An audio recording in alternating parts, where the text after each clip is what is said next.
Just chill. I pulled the last of the suitcases out of the trunk and tapped it lightly for it to close. It would be a long weekend in more ways than one. God knows I love my wife, but as much as I recognize that He gave her to me to love, I knew just as much that He gave her to me to challenge me. Shanice, my dutiful wife, always found a way to make sure that I could never rest on my laurels. In the distance, I could hear her shepherding my two reluctant teenagers into the cabin that she rented for the weekend. She finally settled on this one after conducting searches for the most rural cabins every night for the past 2 weeks. It's gonna be great, she told me the night before as we got ready for bed. I trudged up the snowy path to front door where she danced back and forth anxiously, eager to get out from the cold. Connor, if you don't hurry up, I would take my time. My healthy, able-bodied teenagers could have cut my efforts in half had they decided to help. It's like I didn't even know who they were anymore. I could barely understand what they did, let alone what they said. Everything about them was me, me, me.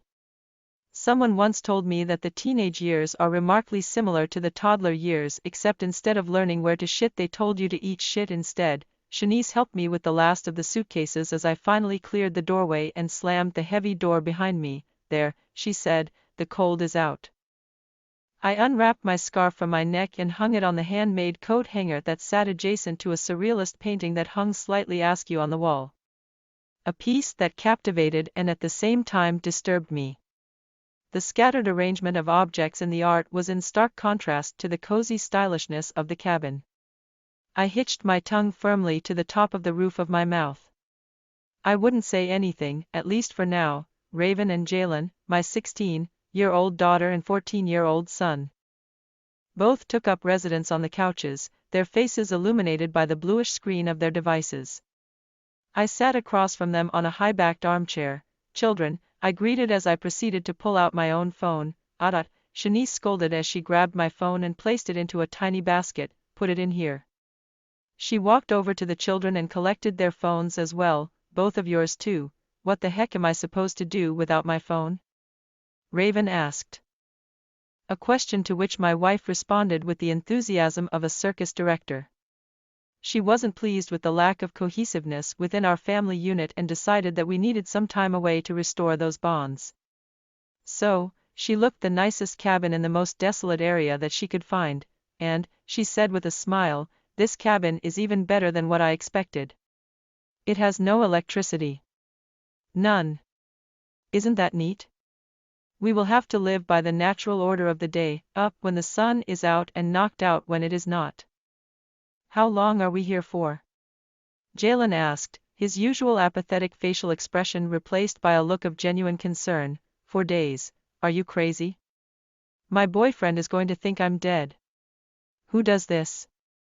Raven folded her arms against her chest, exposing a distinct red marking near her collarbone, a scar perhaps, but more likely a tattoo that she got without permission.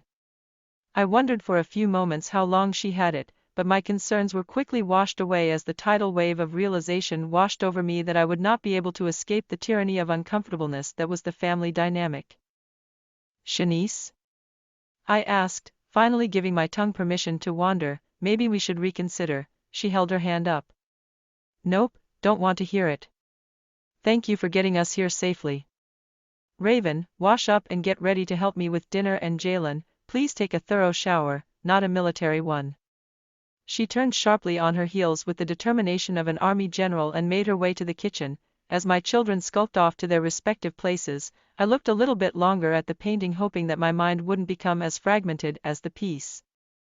The first day was just as terrible as I expected it to be, filled with forced smiles and stiff games of charades, all of them. I was forced to recognize how often I reached in the pocket for my phone only to realize it wasn't there. I learned to govern myself without my phone and instead by whatever natural element ruled the day, sun or moon, rain or snow. My normal routine of checking emails and phone calls was upended by newfound appreciation of my solitary morning walks while Shanice and the children were still asleep. Morning Dad, Raven G. Chỉ thư giãn, tôi kéo chiếc vali cuối cùng ra khỏi cốp và gõ nhẹ cho nó đóng lại. Nó sẽ là một ngày cuối tuần dài theo nhiều cách khác nhau. Chúa biết tôi yêu vợ mình, nhưng khi tôi nhận ra rằng Ngài đã trao cô ấy cho tôi để yêu, thì tôi cũng biết Ngài đã trao cô ấy cho tôi để thử thách tôi bấy nhiêu. Sanis, người vợ ngoan hiền của tôi, luôn tìm ra cách để đảm bảo rằng tôi không bao giờ có thể nghỉ ngơi trên vòng nguyệt quế của mình.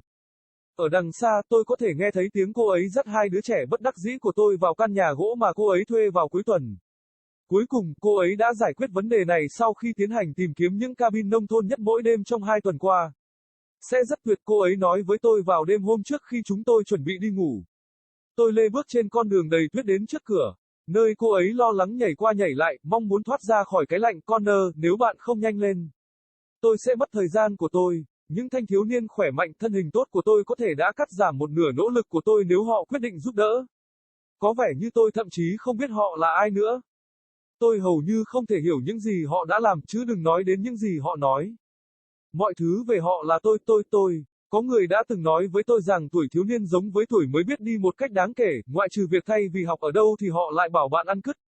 Sanis đã giúp tôi lấy những chiếc vali cuối cùng khi tôi dọn xong cánh cửa và đóng sập cánh cửa nặng nề sau lưng. Đây, cô ấy nói, hết lạnh rồi. Tôi tháo chiếc khăn quàng cổ ra khỏi cổ và treo nó lên chiếc bắc áo làm bằng tay đặt cạnh một bức tranh theo trường phái siêu thực treo hơi nghiêng trên tường. Một tác phẩm làm say đắm và đồng thời làm tôi xao xuyến. Sự sắp xếp rải rác của các đồ vật theo phong cách nghệ thuật hoàn toàn trái ngược với phong cách ấm cúng của cabin. Tôi ngậm chặt lưỡi của mình lên đỉnh vòm miệng. Tôi sẽ không nói bất cứ điều gì, ít nhất là bây giờ. Raven và Zelen, con gái 16 tuổi của tôi và con trai 14 tuổi, cả hai đều sống trên ghế dài. Khuôn mặt của họ được chiếu sáng bởi màn hình xanh của thiết bị.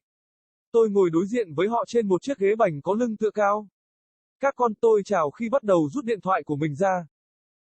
Vạt, Sanis hét lên khi cô ấy lấy điện thoại của tôi và đặt nó vào một cái giỏ nhỏ, bỏ nó vào đây.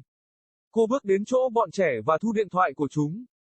Cả hai đứa nữa, tôi phải làm cái quái gì mà không có điện thoại? Raven hỏi, một câu hỏi mà vợ tôi đáp lại bằng sự nhiệt tình của một giám đốc rạp xiếc. Cô ấy không hài lòng về sự thiếu gắn kết trong đơn vị gia đình của chúng tôi và quyết định rằng chúng tôi cần một khoảng thời gian để khôi phục những mối quan hệ đó. Vì vậy, cô ấy trông cabin đẹp nhất trong khu vực hoang vắng nhất mà cô ấy có thể tìm thấy. Và cô ấy nói với một nụ cười, cabin này thậm chí còn tốt hơn những gì tôi mong đợi. Nó không có điện, nó không gọn gàng phải không? Chúng ta sẽ phải sống theo trật tự tự nhiên trong ngày khi mặt trời tắt và bị tắt khi trời không. Chúng ta ở đây bao lâu? Zelen hỏi, nét mặt thờ ơ thường ngày của anh ấy được thay thế bằng vẻ quan tâm thực sự. 4 ngày, bạn điên à, bạn trai của tôi sẽ nghĩ rằng tôi đã chết. Ai làm việc này? Raven khoanh tay trước ngực, để lộ một mảng màu đỏ rõ rệt gần xương quai xanh của cô. Có lẽ là một vết sẹo, nhưng nhiều khả năng là một hình xăm mà cô ấy đã tự ý xin phép. Tôi tự hỏi trong một lúc cô ấy đã có nó trong bao lâu, nhưng mối quan tâm của tôi nhanh chóng bị cuốn trôi khi làn sóng nhận thức như thủy triều phủ lên tôi rằng tôi sẽ không thể thoát khỏi sự chuyên chế của sự khó chịu mà gia đình gây ra. Sanis, tôi hỏi, cuối cùng cho phép lưỡi của mình lang thang, có lẽ chúng ta nên xem xét lại. Cô ấy đưa tay lên. Không muốn nghe. Cảm ơn bạn đã đưa chúng tôi đến đây một cách an toàn. Raven, tắm rửa và chuẩn bị giúp tôi bữa tối và Zelen, hãy tắm rửa kỹ lưỡng, không phải là một quân nhân. Cô quay ngoắt gót chân với quyết tâm của một vị tướng quân và vào bếp. Khi các con tôi lướt tới nơi tương ứng của chúng, tôi nhìn bức tranh lâu hơn một chút với hy vọng rằng tâm trí tôi sẽ không trở nên rời rạc như một mảnh ghép. Ngày đầu tiên thật kinh khủng như tôi mong đợi, tràn ngập những nụ cười gượng gạo và những trò chơi đố chữ gay cấn của tất cả bọn họ. Tôi buộc phải nhận ra tần suất mình thò tay vào túi lấy điện thoại chỉ để nhận ra rằng nó không có ở đó. Tôi đã học được cách điều khiển bản thân mà không cần điện thoại và thay vào đó là bất kỳ yếu tố tự nhiên nào cai trị ngày, mặt trời hay mặt trăng, mưa hay tuyết. Thói quen kiểm tra email và gọi điện bình thường của tôi đã bị chấm dứt bởi sự đánh giá mới về những chuyến đi bộ buổi sáng đơn độc của tôi trong khi Sanis và lũ trẻ vẫn đang ngủ. Chào bố buổi sáng.